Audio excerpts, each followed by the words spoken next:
बोलिए परम पूज्य बाबा घासीदास की जय।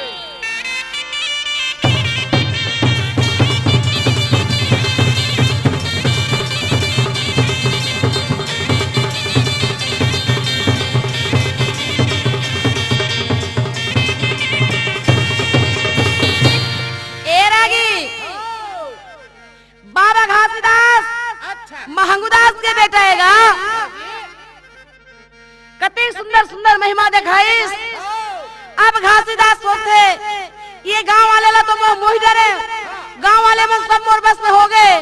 अब ये मन मोला छोड़ा ही नहीं तो मैं सबके नाम ला जपियो कैसे।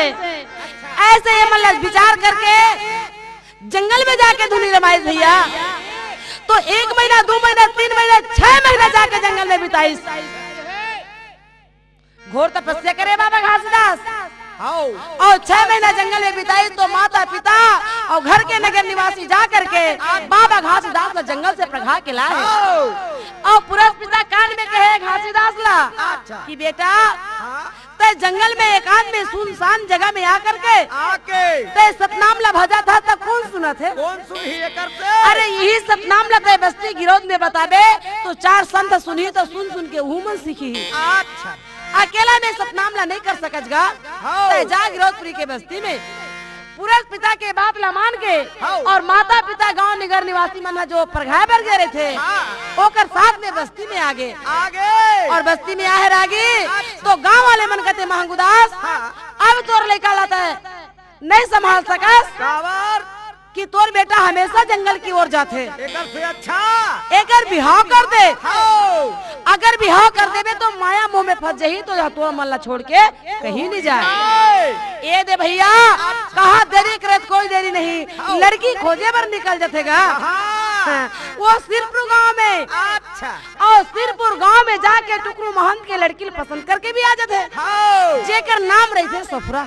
अच्छा तो गांव वाले मन कथे वो सफरा के दाई दीदी मन कथे बाबा हमार बेटी लता देख डरे हस एक नजर दमाद ला हमू मन देख लेते।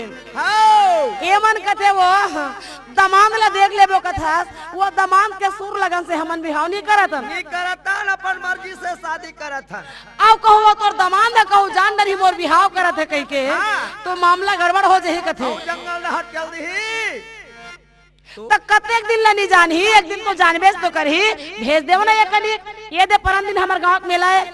हाँ ये बात है जरूर बन जाही संगवारी। ये दे भैया गांव वाले मन जाके लइका मन ला भड़का के लइका मन के साथ में घासी ला भी भड़का के सिरपुर के मेला चलते थे।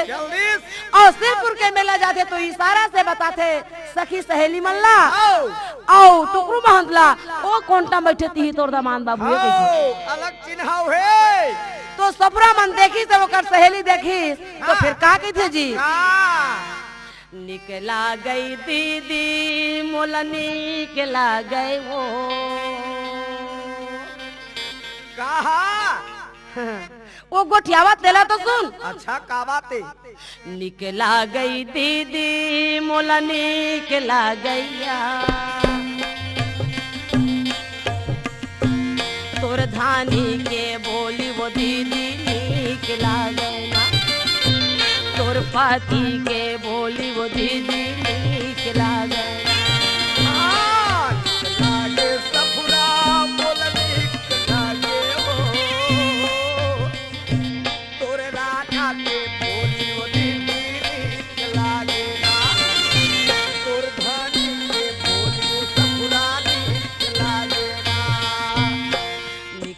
गई दीदी मोला निकला गई तोर धानी के बोली वो सफुरा निकला गया तोर धानी के बोली वो दीदी निकला गया तोर राजा के बोली बड़ा निकला के बोल सफुरा तोर धानी के बोली बड़ा निकला गया तोर धानी के बोली बड़ा निकला गए वो दीदी तोर धानी के बोली वो बड़ा निकला गए।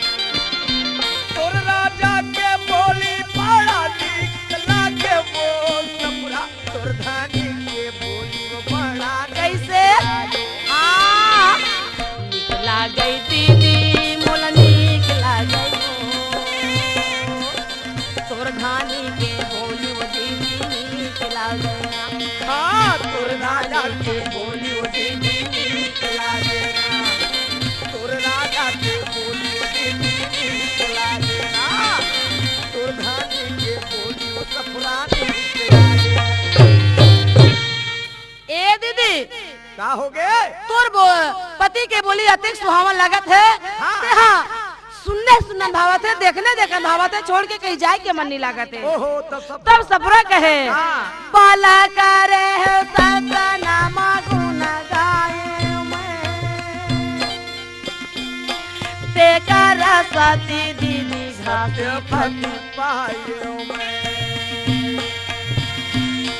बाला गिरे है सतनाम गुण गायो मैं ओ करते दीदाई घाटी पति पायो मैं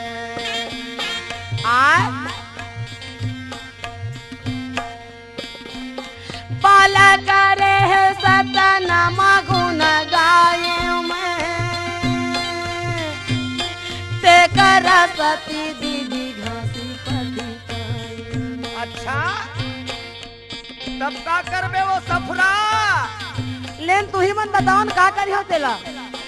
पति के जीवन सुखी रखियो वो साहेब के कृपा है बहनी। धानी के बोली बड़ा ये से राजा के बोली लागे सफरा बोलती लागे वो धानी के बोली लागे ना तोर राजा के बोली बड़ा नीक लागे ना तोर धानी के बोली लागे ना। एक बात मैं बताऊं बहनी, का बात ला? मोर बात ले कहूं मान में तब का हो जानता है। कैसे? सासे ससुर के दीदी नित्या सेवा करिबे जैसा ना कहीं बोली फिर दे। ये तो बहुत घर में सुंदर बात है। सास ससुर का नित्य सेवा करी हाँ मैं कर ले बे दीदी। जैसा न कही वो बोली फिर दे में धरी हाँ मैं सासे ससुर के बहिनी नित्या सेवा करिबे जैसा ना कहीं बोली फिर दे में धरिबे। औ का करबे? औ का करे होते तो इच्छा बताना। धुक धुकी जेवन जेवई हो हाँ दीदी मैं तुहर मन के बात ला पक्का मानू यार। ये दे लागे दीदी लागे तोर धानी के कैसे तोर राजा के सपना के औ का करबे? का करबे? मैं बतावा तो मोर बात ला मान जा। का बात है? साधु यो संत के दीदी नित्या सेवा करिबे बड़े बात का बताए वो चरण धोके चरण। बड़ा सुंदर बात है। साधु यो संत चारा नित्य सेवा करबे चरण धोके चरण मित्र ले तब का होई? का होई? का होई दे ती इच्छा बताना। गोदी में हीरा लाख रहिए सपना वो पूरा पिता के कृपा है बहनी। ये दे राजा के कैसे तोर धानी के बोली वो धानी लागे तोर राजा के ए दे भैया आओ ससुराल वाले घासी के भी घासी ला देख के बड़ा मगन हो गए। सफरा के संगी जमरिया मन मगन हो गए। अब यहाँ ला खाना पीना खा के विदाई लेके अपन गांव गिरौदपुरी में आगे जी सबके पसंद आगे। तब एक दिन लगन धराए बर सियाल न भेज दिस। सोमवार के तेल मंगल के मैन बुधवार के हम बरात आतन भैया बृहस्पति के तोर घर में रहबो शुक्रवार के विदाई लेके वापस सगा सोदर ला तोर नेवत डर कथे यदि महंगू दास अपन सगा सोदर ला नेवतीस और यदि टुकरू महंत अपन सगा सोदर ला नेवतीस। अच्छा सुनत हसगा बताओ। अरे भैया मरार गोपाल हाँ सराय पाली बसना पहुंच गए। ओ बाजा लगाए बरो बाजा लगाए बा तो देख तक के फसना हाँ बाजा वाले मन हाँ अरबर मोल भाव करते का सही बात है। तो सराय पाली के बाजा वाले मन के पास में पहुंचते ना तो बाजा वाले मन कथे भैया हो का बाजा रखे हो जी? ओहो, दो किस्म के बाजा है। दो किस्म के बाजा है। हाँ। का एक ला एंड की थे, दूसरा बैंड की थे। अरे भैया बैंड बाजा जानते हो, लेकिन एंड बाजा काला कहते दिल में नहीं जानो। ओहो, एंड बाजा नहीं जानो जी? नहीं जानो भैया। अरे दफड़ा दमाउला टेंड बाजा की थन का ऐसे और वही बाजल ते लगावे राजा, वही बाजल ते नहीं जानो का था पता। लेने काठन बैंड बाजा के धुन ला सुना देव जी। अच्छा ले सुनाओ जी बैंड बाजा के धुन।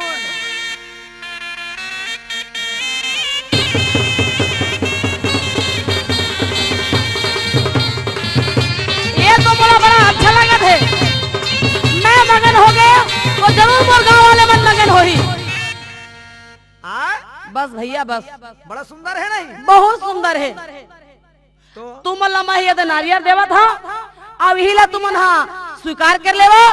और तुमन इतवार के साँझ मुंदियार ला हमारे गांव पहुँचो। बिल्कुल। सोमवार के तेल है, मंगल के मन और बुधवार के बिहार जाबो। 5 दिन भर लगावा था। हाँ 5 दिन भर लगावा था, नावा जावा 7 दिन तक हो जाही। ले ठीक है भाई मंडल, अब तक सोच विचार के दे दे। अरे वो कर चिंता मत कर।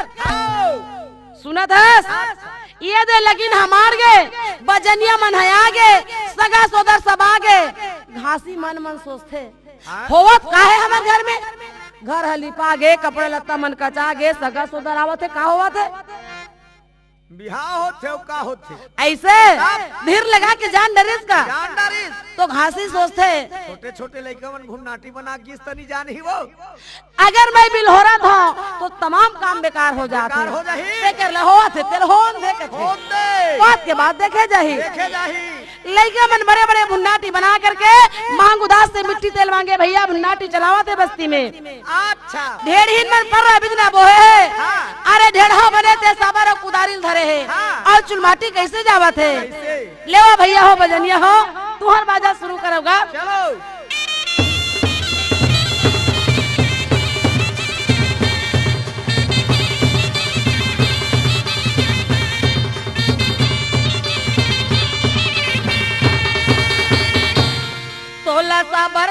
तोला साबर धरेल नैया वही धीरे धीरे ते माटी लखान, धीरे धीरे ते माटी लखान, धीरे धीरे। तोला पन्ना मोहे नैया वही धीरे धीरे। हाँ बोला पर्रा बोहेल नहीं आवे, कहीं नहीं बोले बस।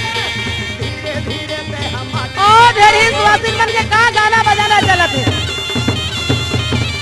चुलमाटी जाए भैया, एक से एक हंसी मजाक चलत रहे। पर्रा वाली पर्रा ला बोही के नाचत रहे, साबर धरैया साबर ला धर के नाचत रहे। जो नियम करत है वो नियम करत मगन रहेगा। अच्छा। पर्रा ला उतार के धरती माता के पूजा करे है। हाँ। और धरती माता के पूजा करके वही जगह लखन के गा पर्रा में जोर के माटी नानी लाइस और घर में लाए के बाद में हाँ। सुंदर मड़वा गड़ा के हाँ। मड्ढपला छवा करके छवा के। कैसे सुंदर तेल हल्दी चढ़ाइस, कैसे चढ़ा है। एक तेला चढ़ी गे, एक तेला चढ़ी गे भैया हरियर हरियर हो, हरियर हरियर मड़ुआ में बाबू तोरे बाजन तुम्हारा, मड़ुआ में बाबू तोरे बाजन तुम्हारा। तुया तेला चढ़ी गे, तुया तेला चढ़ी गे ताई हरियर हरियर हो, हरियर हरियर मड़ुआ में बाबू तोरे बाजन तुम्हारा, मड़ुआ में बाबू तोरे बाजन तुम्हारा। पीना तेला चढ़ी गे, पीना तेला चढ़ी गे ताई हरियर हरियर हो, हरियर हरियर मड़ुआ में बाबू तोरे बाजन तुम्हारा, मड़ुआ में बाबू तोरे बाजन तुम्हारा। भैया एक तेल, दो तेल, 3 तेल, 4 तेल, 5 तेल, 6 तेल, 7 तेल। बेटा जात के अक्सर 7 तेल चखेगा। अच्छा। तेल तो हो गए। हाँ। अब रात हो गए, दूसरा दिन पहागे मान के तैयारी। ओ, पूरा सब देवता लमाने है। हाँ। माता पिता बुजुर्ग देवदल कहा तो भाई और मान के सब लोग खाना पीना खिलाइस और संध्या 4 बजे बस्ती में जाके हाका परवादिस काली ठीक 4 बजे बरतिया रेंग जही अपन अपन कपड़ा लत्ता ला धो लेवो और बिल्कुल बारात जावे तैयार हो जावो। हाँ। अरे 80 साल के डोकरा से लेके 7 साल के लड़का मन घरो तैयार हो बर कपड़ा अपन साफ करके आयरन चला के होशियार। मैन के दिन भी पूरा हो गए भैया, बरतिया के दिन सुबह से तैयारी लगे है। आवत ही जावत है, खवावत है, पियावत है, एक से एक वहाँ पर सगा सौदार आवत है। ये तो यहाँ की बात हो गए। जंगल के साधु संत मन तका है बरतिया जाबो के कैसे नहीं आई वो सुनत है तो बाबा घासीदास लजी लड़का मन घरो तैयार हो बर कपड़ा अपन साफ करके आयरन चला के होशियार। मैन के दिन भी पूरा हो गए भैया, बरतिया के दिन सुबह से तैयारी लगे है। आवत ही जावत है, खवावत है, पियावत है, एक से एक वहाँ पर सगा सौदार आवत है। ये तो यहाँ की बात हो गए। जंगल के साधु संत मन तका है बरतिया जाबो के कैसे नहीं आई वो सुनत है तो बाबा घासीदास लजी गोरा गोरा बदन पीला पीला दिखे लगी, नए नए वस्त्र निकाल के पहराते है, सिर में पगड़ी बांधे है, मकुट बंधा है, जेला मौरी कहते भैया, खान में जनेवा है, गला में कंठी माला है, कते सुंदर चंद्रमा के समान होकर चेहरा झलकत रहे, सारा जोरा जोरा है झापी में वो सफरा के लिए जी 16 सिंगार ए दे भैया मस्त सजे धजे हवे, सब अंगना में खड़े हवे, ये ती घासी के मोर सोपावत है और पंथी वाले लड़का मन अंगना में कैसे नाचते जी लेके मराती गुरु घासी दासी जावे वो सपूरा बिहावन मांगू के लाला जावे जी सपूरा बिहावन लेके मराती गुरु घासी दासी जावे जी सपूरा बिहावन मांगू के लाला जावे हो सपूरा बिहावन। ये लेके बराती गुरु घासी दासी जावेगा सपूरा बिहावन मांगू के लाला जावे जी सपूरा बिहावन। लेके बराती गुरु घासी दासी जावे जी सपूरा बिहावन मांगू के लाला जावे हो कैसे कहते मांगू के लाला जावे जी सपूरा बिहावन गुरु घासी दासी जावेगा सपूरा बिहावन मांगू के लाला जावे जी सपूरा बिहावन गुरु घासी दासी जावे जी सपूरा बिहावन। लेके बराती गुरु घासी दासी जावेगा सपूरा बिहावन मांगू के लाला जावे जी सपूरा बिहावन। लेके बराती गुरु घासी दासी जावे जी सपूरा बिहावन मांगू के लाला जावे जी सपूरा बिहावन। मांगू के लाला जावेगा सपूरा बिहावन गुरु घासी दासी जावे जी सपूरा बिहावन। चलो भैया आगे धार पर होगा मोर तो आगे घरला बाबा घासीदास निकल गए, गाड़ी बैला में बैठे है। आप कैसे चला थे बरतिया गिरौदापुरी ला निकाले बरतिया निकाले बरतिया ये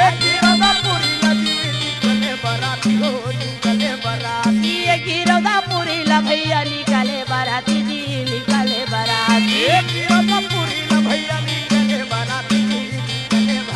ये निकाले बराती गा निकाले बराती निकाले बराती ये निकाले बराती भैया निकाले बराती ये गाँव सिरपुरा बारा चला थे बराती गा सपूरा बिहावन मांगू के लाला चल भी सपूरा बिहावन। लेके बराती गुरु घासी दासी जावे जी सपूरा बिहावन मांगू के लाला जावे हो सपूरा बिहावन मांगू के लाला जावे जी सपूरा बिहावन गुरु घासी दासी जावेगा सपूरा बिहावन।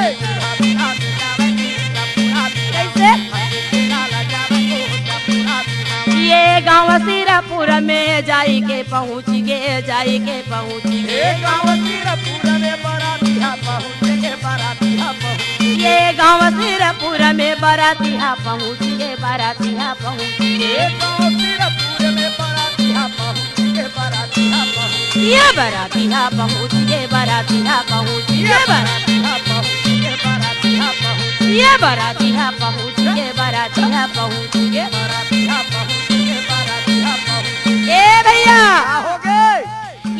मन के हवे, हाँ। ये मृत लोग के प्राणी बना के है, हाँ। जंगल के साधु संत बन के है, हाँ। और कोना हवे कौन आए हो 33 कोटि देवता। अपन अपन भेष बदल के 33 कोटि देवता हाथ चलत है बाराती हो सब पूरा बिहावन, मांगू के लाला चले हो सब पूरा बिहावन। जावे जी सब पूरा बिहावन नाथ जावे हो सब पूरा ये दे लेके बाराती गुरु घासी दासी जावेगा सब पूरा बिहावन, मांगू के लाला जावे जी सब पूरा बिहावन। नाथ जावे हो सब पूरा बिहावन नाला जावे जी सब पूरा बिहावन। ये फूल कर बरसा देवता बरसावत है, देवता बरसावत है, फूल कर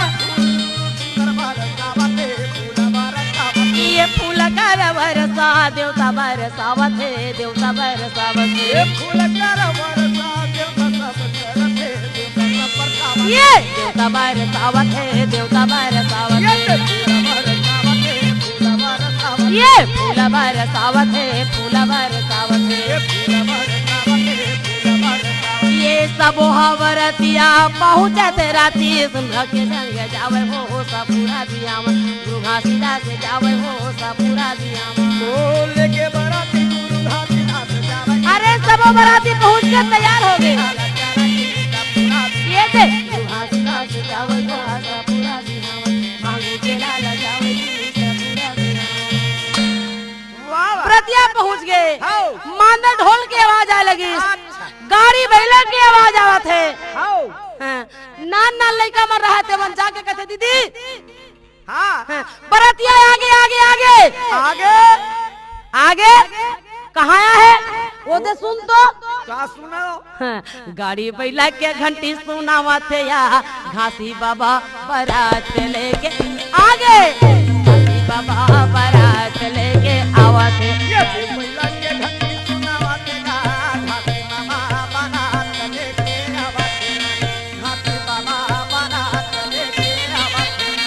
घासी बाबा बारात लेके आवत है वो आवत आवत घासी बाबा बारात लेके आवत है या गौरी मान से दीदी कान ला बने पार के बने सुन ले, दे बैला के घंटी सुनावत है या घासी बाबा बारात लेके आवत है, दे बैला के घंटी सुनावत है या घासी बाबा बारात लेके आवत है, घासी बाबा बारात लेके आवत है, घासी बाबा बारात लेके आवत। भैया अरे मांदर वाले मांदर नाचे और सियान सियान रहे थे मन एक से एक बिहाव गीत गावे। बरतिया वहाँ पहुँच गए, वो गांव वाले मन सब जान डरी, बरतिया आगे कह के तब माई लोगिन मन बड़ पूछ पूछ ही होतेगा, माई लोगिन मन हाँ बड़ पूछ पूछ ही होथन। हाँ। अरे भैया दिखत थे और नहीं दिखते मन हाँ भारी जागी देखे दुलैया के मैया, दुलैया के मैया के कते छन आए बा राती हो मोरा मन काई, दीदी कते छन आए बा राती हो मोरा मन काई। हर चढ़ी देखे दुल्हैया के मैया, दुल्हैया के मैया की कते पूरा आए बा राती हो मोरा मन प्यारा नहीं कते पूरा आए बा राती हो मोरा मन प्यारा के जोड़ी बाजा बाजे नगर माँ के जोड़ी घुमरेली साने हो मोरा मन काई समझे, दीदी के जोड़ी घुमरेली साने हो मोरा मन काई समझे। जोड़ी बाजा बाजा नगर माँ की सब जोड़ी घुमरे जाने हो मोरा मन वाह वाह दीदी नौ जोड़ी घुमरेली साने हो मोरा मन प्यारा का चढ़ी आए दुलरू दामादे का चढ़ी आए बा राती वो मोरा मन काई समझे, दीदी का चढ़ी आए बा राती वो मोरा मन खाई समझे। पालकी ले आए दुल्हन दबाने की घोड़ा घाटी माए बा राती हो मोरा मन करा ऐसे घोड़ा गाड़ी माए बा राती हो मोरा मन करा कामा सामक बो हाथिया उ घोड़वा के कामा सामक बोबा राती वो मोरा मन खाई समझे। दीदी कामा सामक बोबा राती वो मोरा मन खाई समझे। पगड़ी सा मुख बो हथिया पे घोड़वा की भोजन सा मुख बोबा राती हो मोरा मन करा ऐसे भोजन सा मुख बोबा राती हो मोरा मन करा कहा गहन मधुबन माँ के कामा राती हो मोरा मन खाई नहीं थे मधुबानी देखा राती हो मोरा मन खाई समझे। कामा ना रखबो हथिया पे घोड़वा की कामा ना रखबो बा राती हो मोरा मन करा ऐसे कामा ना रखबो बा राती हो मोरा मन करा दीदी भोजन सा मुझको हथिया पे घोड़वा भोजन खिला दे। भोजन से बड़े और कहीं चीज नहीं है। आहा।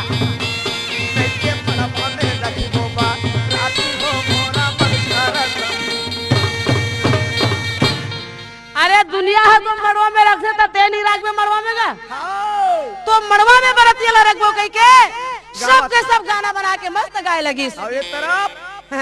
ये तरफ ये मन गावत है आओ डहार बाबा टुकड़ू महान देखत है बरतिया मन है आगे कहते भैया जाओ मला पानी उनी पियाओ कहते ओ सफरा के ओकर ममा रहते है ना हौला भर धरी बेचारा पानी और 2-4 ठन गिलास और 1 ठन मग्गा गा का बार 20-25 जन आए होही की के अपन दिमाग लगा के अब वो हौला ला बोही के खान में मड़ा के पानी पियाए बारो मेर चल दिस और दुरिया ला देखिस ना नजर पड़िस अरे बाप रे ओ यहाँ का बराती है दादा रनमन करा थे अतेक सारा बरतिया है अब 1 हौला पानी है में के झल्ला बाटी हम के झलना दे हम यहाँ ओकर लच्छा में उनकर तीर में जाबे नहीं करो हिच में खड़े रही था ए दे भैया कतेक बेला खड़े रही लहूट के जावत रहा हाँ घासी वाला दुरिया देख डारिस या ये डर के मारे लहूट के जावत है पानी पियाई छोड़ के भागा थे वापस आवाज लगा थे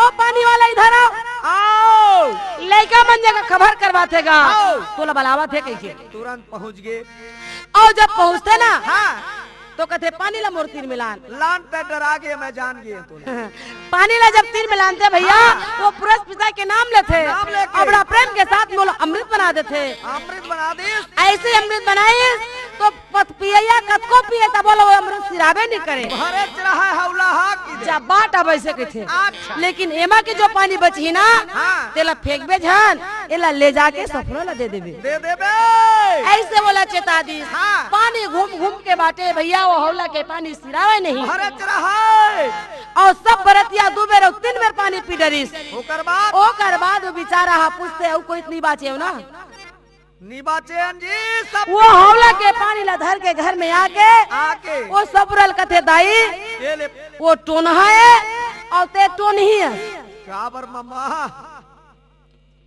काबर मम्मा या पिनान जुन हौला के पानी ला होते बरतिया ला पिया दे रहे तब बोले हौला के पानी सिराबे नहीं करते अनगिनती रिस बरतिया तेल ला पिलाया तब चले भरे छे औ किसे ला लेके सबरल दे देव किस में तोल नान के दे देव दाई अब तू मन जाना ले दे मम्मा ते नहीं जाना कहीं बात सफरा वो पानी ला अंदर में रख देते रखिस ओ पिता टुकड़ू महंत रहते मन उदासी करके बैठे रहा काबर भाटो पहुंच जाते सारा भाटो का करबे भाटो बिकट सा गया है मोर तो आँखी मुनाई लेवा थे कथे हो सुड़ा गए तब उछले महू कैसे करोगे के सोचत बैठे हैं सबरा वाला देख डरिस और सबरा देख के पिता के पास में जाके कहे पिताजी चिंता मत करो हमारे घर कैसन पुरुष आवा थे आप मन नहीं जाना तो पिताजी जाओ बरतिया पर खाए के तैयारी करो और बाकी ला मैं सब निपटा दूँ कथी। अच्छा अब बरतिया प्रघाबर फिर कैसे चलते भैया, लेवोगा भैया हो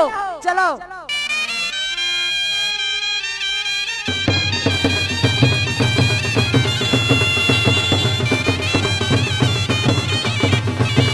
पानी भरे हो, भरे है, चक्कर में भरे हो, अरे बहुत भरे है, अरे पूरा भरे रे, सब चीज धरा है। देखो जितना झूला हो ना, अब वो कान में दुबी खोटे में धरे हो, भरे हो, नारियल ला भरे हो, भारी धरे है, आओ, ले चलो तो चलो, चलो चलो, गाँव भर के बरतिया प्रघाबर जावत है।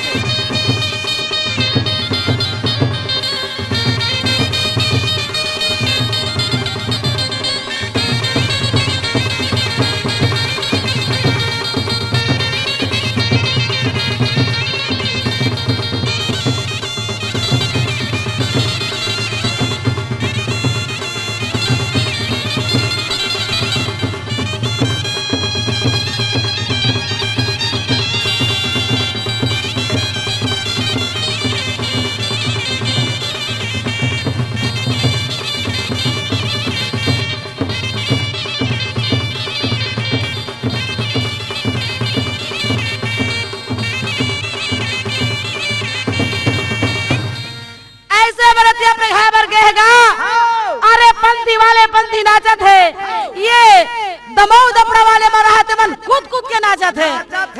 अरे वो मतलब सुनता भूला गए, ओहो खुशी के लहरे ना, खुशी के लहरे भैया।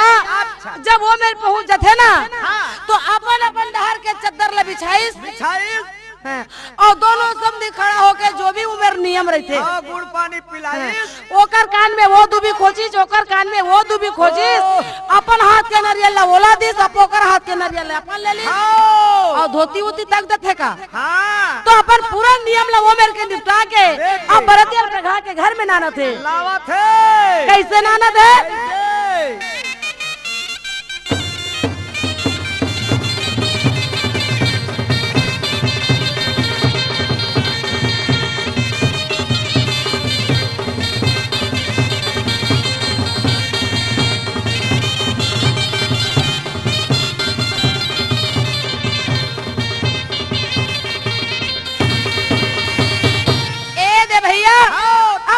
घर में आदत है सब बरतिया ला मस्ता खाना तो पहले दिन नहीं खवावे। हाँ। कावर 50 पान पहले टिक लेबो तेकर भात खावे कैसे? हाँ, ऐसे नियम लेता है। पहुंच गए ओ बरतिया मतलब वो डहर कर दिस और ये बाती नेंग जोग वाले मन दुआरी मांगे। हाँ। और जब दुआरी में आते नहीं तो सफरा माता मस्त सजे धजे है, सोलहो सिंगार पहने है और वो दुआरी में हार धर के खड़े हैं भैया, है। फूल गजरा धर के खड़े हैं। अच्छा। तो वो समय सफरा फिर का की थे? क्या कहे? फूल गजरा ला कैसे गला में डाराओ बहिनी वो ये हर वाला कैसे गला में डार फूल गजरा ला कैसे गला में डाराओ ये हर वाला कैसे गला में डालो बहिनी फूल गजरा ला कैसे गला में डालो गाजी ये हर वाला कैसे गला में डालो फूल गजरा ला कैसे गला में डाराओ दीदी ये हर वाला कैसे डाराओ दीदी ये हर वाला कैसे गला में डाराओ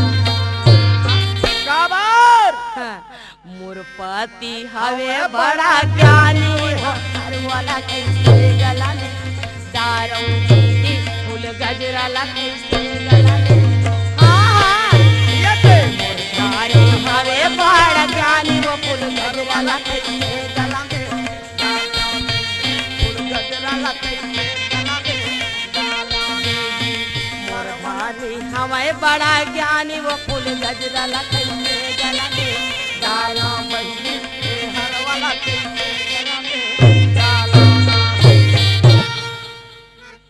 वाह वाह डराए घबराए के बात नहीं सफरा ये आही मस्त आरती उतार ले में आओ ये गला ये हारला गला में डाल देवे और माता चरण मना ले देवे हिनी कथे बताओ ये बात लमानिस भैया हार ला गला में डाल दी बाबा घासीदास हार पकड़े दी तेरे सुभ्रा के गला में डाल दी आरती उतार के चरण मना करके भवन में ला ली अंदर आ गए अब भवन की तैयारी गांठ जोड़ा की तो अंदर में गांठ जोड़ाइस ढेरी सुवासिन मन होकर अपन अपन नियम लगा सब लगे लगे है जी हाँ सब बरतिया मन मरवा में बैठे है भावर के तैयारी है मड़वा में 7 बाती के दिए जलत है और घासीदास और सब माता मड़वा में भावर घूमे बर कैसे आवत है कैसे घूमत थे और ये मन का कहा थे महमूदास के संगवारी मन हा कहा थे ओला कहा थे टुकरू महंतला का भावर दे जानाल प्राणी भावर दे जानाल प्राणी सत्या वचन निर्वाणी सत्या वचन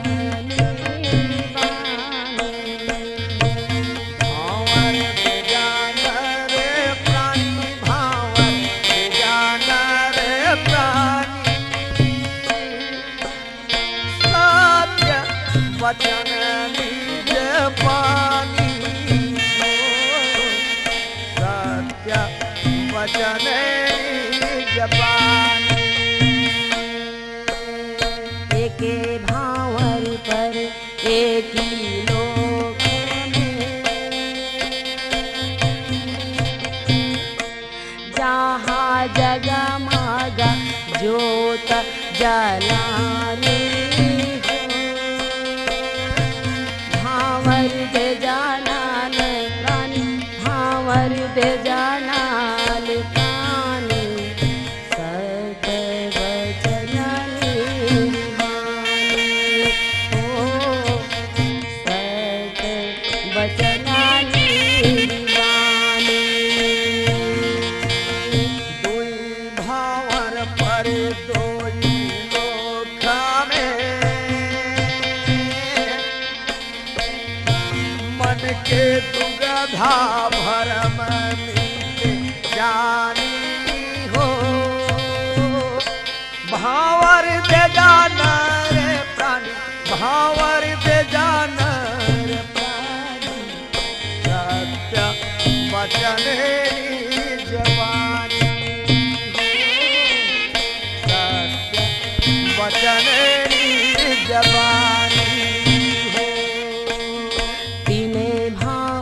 पर 3 लोक में जहाँ सुरता में सरस समानी हो भावर दे जानाल प्राणी भावर दे जानाल प्राणी सत्य वचन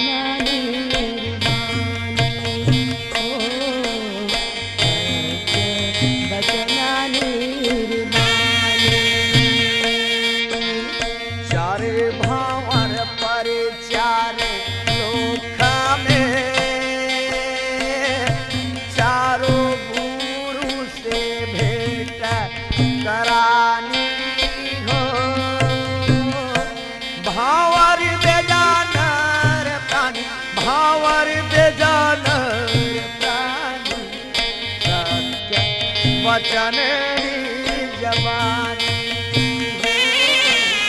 सत्य वचन जवानी हो 5 भावर पर 5 लोक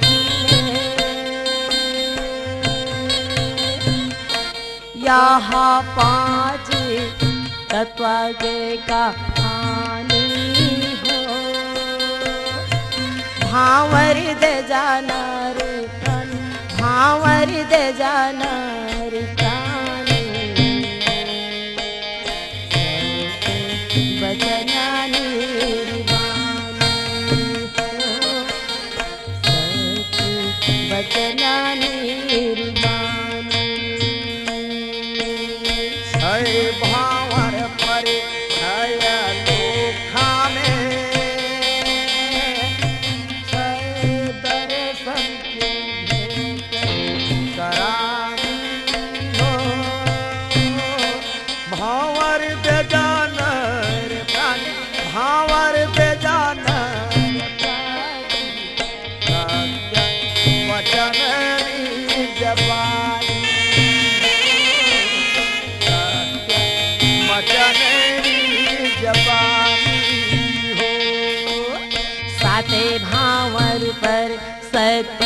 दुख में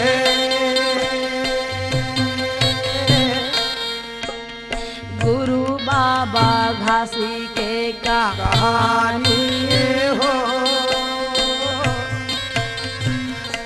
भावर दे जाना रे प्राण, भावर दे जाना रे प्राण।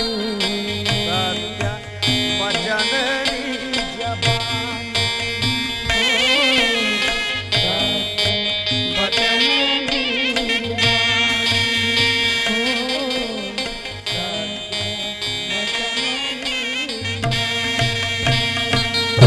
वाह बाजी अति सुंदर के साथ अरे भावर पड़े भैया।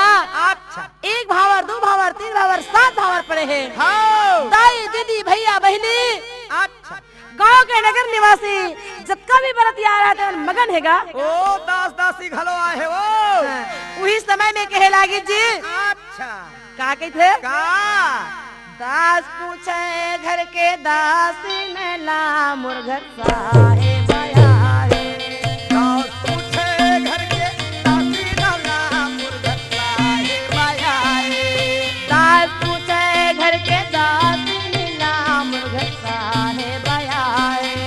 दास पूछे घर के दासी नाला मुर्गा साहेब आया है हाथ में नारियल धरी धरी के दर्शन भरया है।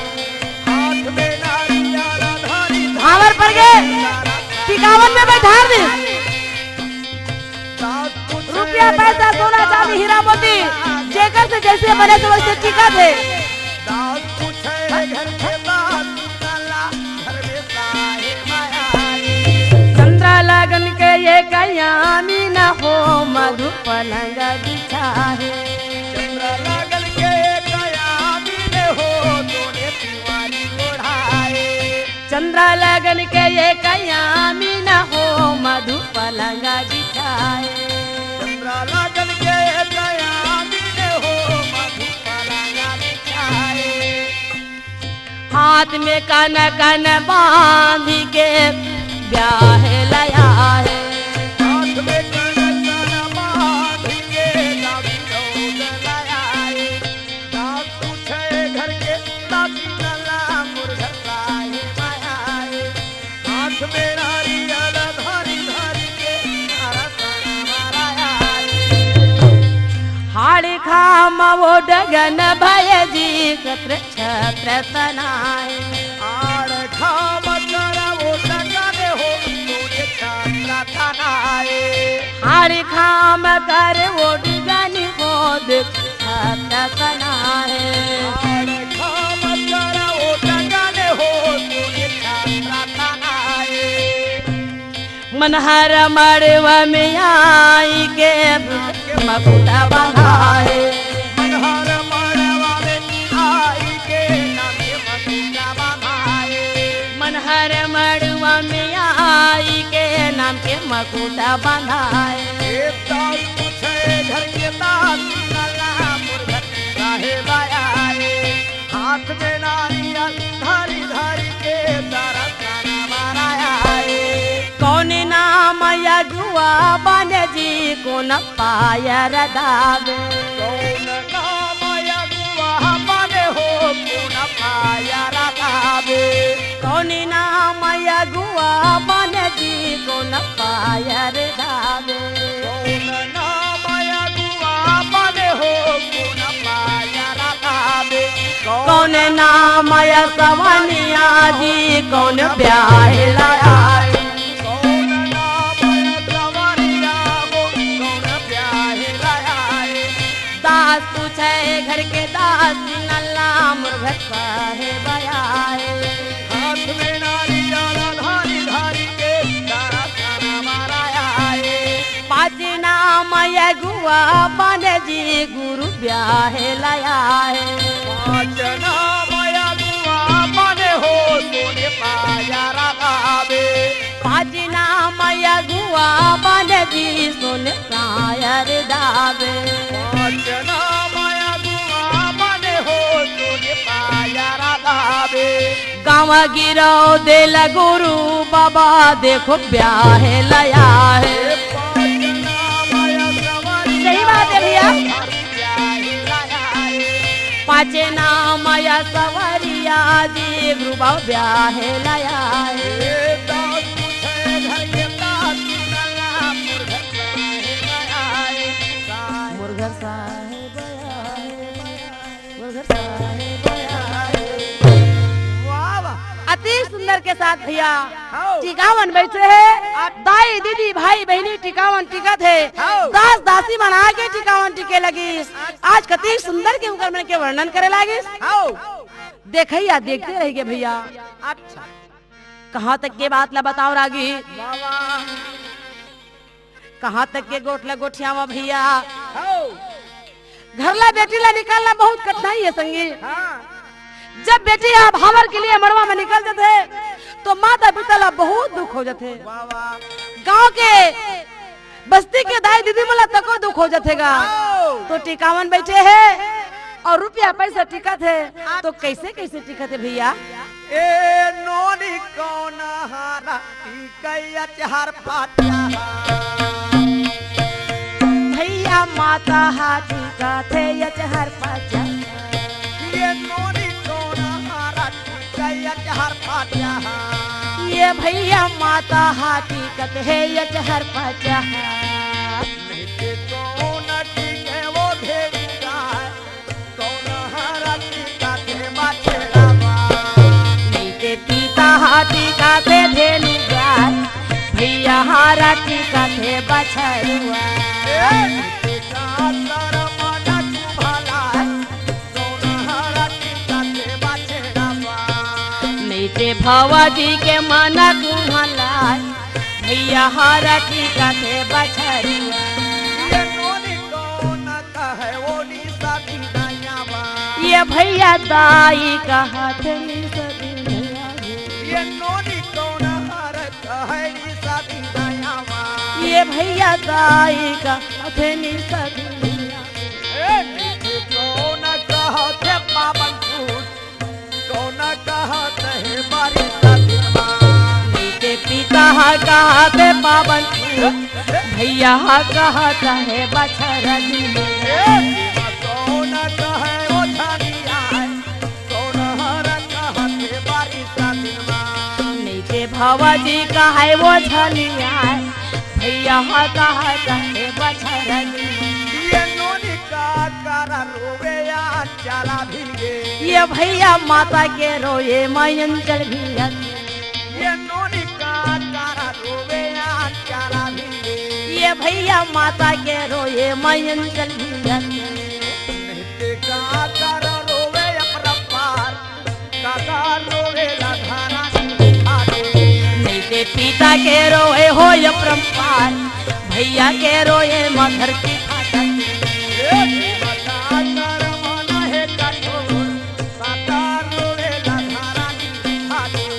वही भवा जी के मना है कठोर भैया के रोए मधर की फाटक भैया के रोवे मधर की फाटक भैया के रोवे मधर की फाटक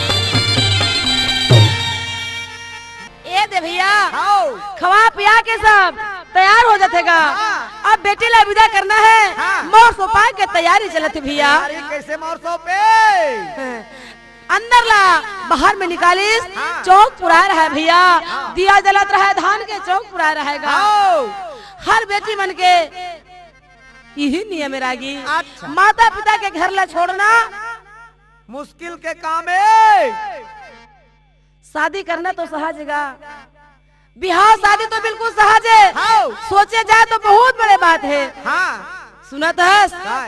वो दियाला हाँ वो दियाला गोड़ में खून दे थे खून थे वो दिया भुता जथे हाँ। ओकर कारण बेटी वो मैके बर भुता गे आज ले प्रेम रिश्ता पहुना बन गए इला सियान मन के है दमान लेगे भगवान लेगे हाँ बेटी के माया रिश्ता है आज वो दिन ला घर से छूट जथे रागी वाह वाह बहुत बड़े वहां में माता पिता ला या दुख हो जथे जी भाई कैसे मोर सो पावत रागी कैसे पहिरव दाई हो सोने रंग कपड़ा हो सोने का ही कपड़ा सौंपी ले बेदाई मोरे माथे के सौंपी ले बेदाई मोरे माथे के पाँचे हाथे दे पाँचे हाथी दे दाई चंदा वो सूरजला मैया चंदा वो सूरजला पाँचे हाथ दे दाई माथे के पाँचे हाथ दे दाई माथे के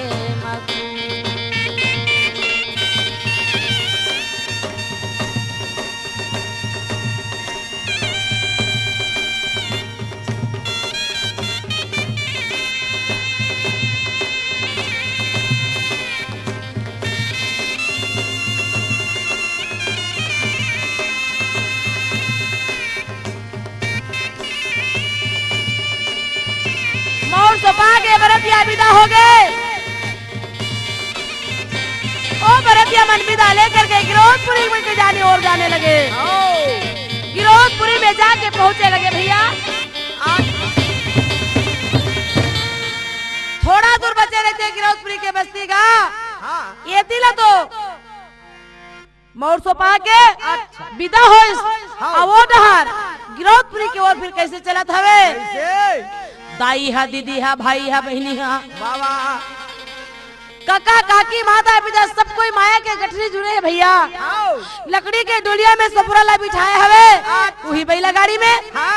कते बैला गाड़ी जानता यार बैला मन में वो हल चला रही। अरे वही बैला जे बैला में बाबा घासीदास नांगर फांदे रही से वही बैला ले आज गाड़ी में फांद के सपुरा ला बिहार के वही गाड़ी में कैसे बरतिया जाते। बरतिया वापस जाते रागी विदा हो गए तो ले चलो भैया बरतिया हो चलो रेंगो गा कते।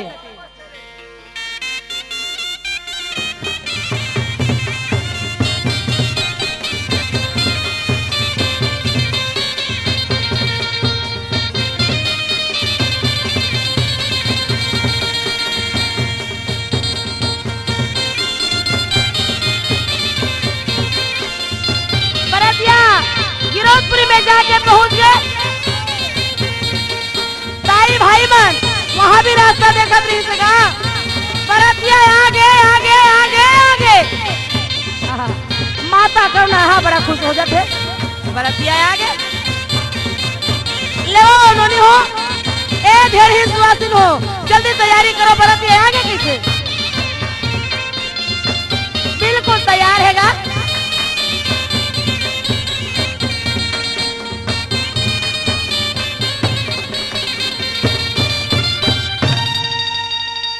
बरतिया तैयार गांव गिरौद में पहुंच जाते और गांव गिरौद में पहुंचते तो भैया घर के वो दाई दीदी मन प्रघा के ले गए है और ले गए के बाद में अपन गांव में भी भावर पराइस टिकावन होइस जो भी नियम है तो गिरौद में भी होने लगे। इसी प्रकार आज देखो बाबा घासीदास और सोपरा के बिहाव हो गए जी। बोलिए प्रभु बाबा घासीदास की।